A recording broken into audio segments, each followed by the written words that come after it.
नमस्कार. मुंबई हे नाव ऐकलं की काय येतं डोळ्यासमोर? उंच इमारती, धावणारी लोकल, की भारताची आर्थिक राजधानी? हो, हे सगळं आहेच. पण या सगळ्याच्या पलीकडे या शहराला एक स्वतःचा आत्मा आहे. आणि आज आपण तोच आत्मा शोधायला निघालो आहोत. चला तर मग. मुंबईला स्वप्नांची नगरी म्हणतात, बरोबर. पण असं का म्हणतात?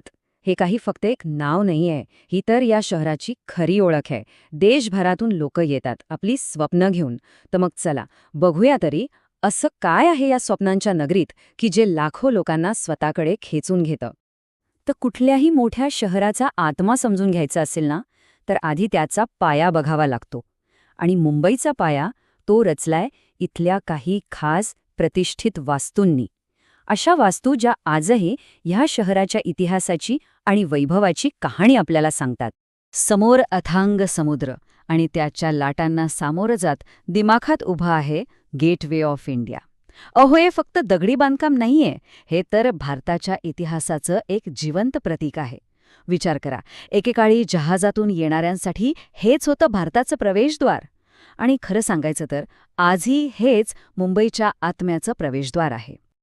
आणि मग बघा, समुद्राच्या अगदी मध्यभागी वसलेली हाजी अली दर्गा. काय अद्भुत दृश्य आहे. भरती ओहोटीच्या खेळासोबत ही वास्तू जणू निसर्गाशी एकरूप झालीये. श्रद्धा आणि स्थापत्यकलेचा हा एक कमालीचा संगम आहे.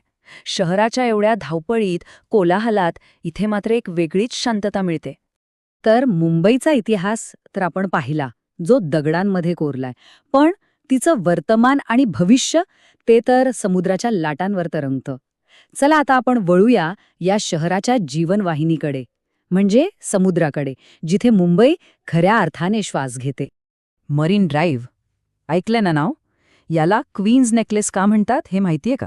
रात्रीच्या वेळेस ना, या अर्धचंद्राकृती किनाऱ्यावरचे दिवे जेव्हा लुकलुकतात तेव्हा असं वाटतं जणू काय समुद्रानेच राणीचा एखादा सुंदर हार घातलाय.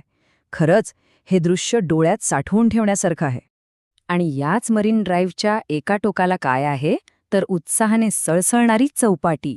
आहा, तिथली ती गर्दी, ते चटपटीत पदार्थांचे वास आणि लोकांचा तो जल्लोष, हेच तर आहे खरं मुंबईचं चैतन्य. असं वाटतं जणू अख्खं शहर इथे एकत्र येऊन उत्सव साजरा करते. बरं, इतिहासातून थेट एक उडी मारूया आधुनिक मुंबईत. समोर दिसतोय तो आहे बांद्रा वरळी सी लिंक.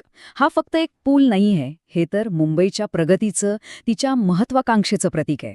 आणि यावरून गाडी चालवताना समुद्राचं आणि शहराचं जे काही विहंगम दृश्य दिसतं ना, ते शब्दात सांगणं कठीण आहे.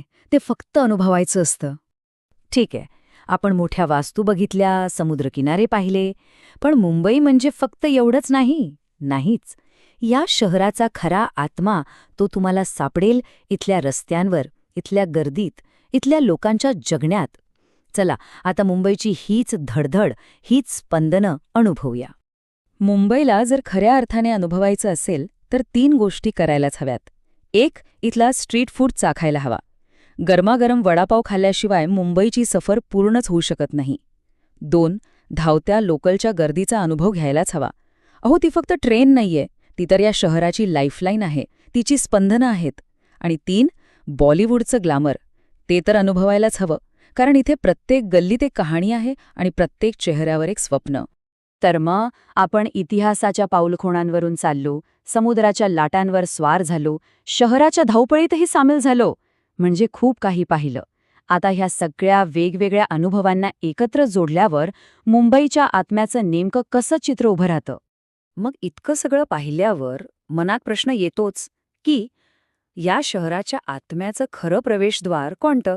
गेटवे ऑफ इंडिया आहे, की मरीन ड्राईव्हचा तो सुंदर नेकलेस, की मग ती धावती लोकल? काय असेल उत्तर? आणि याचं उत्तर कदाचित कोणत्या एका जागेत नाहीये. मुंबईचा आत्मा म्हणजे काय? तर तो आहे इथल्या इतिहासाचा, समुद्राच्या त्या अथांगतेचा, त्या गरमागरम वडापावच्या चवीचा आणि हो, लोकल ट्रेनच्या गर्दीत जपलेल्या त्या लाखो स्वप्नांचा एक जिवंत मिलाप. तो कोणत्या एका वास्तूत नाही सापडणार. तो सापडतो मुंबईकरांच्या जगण्याच्या प्रत्येक क्षणामध्ये.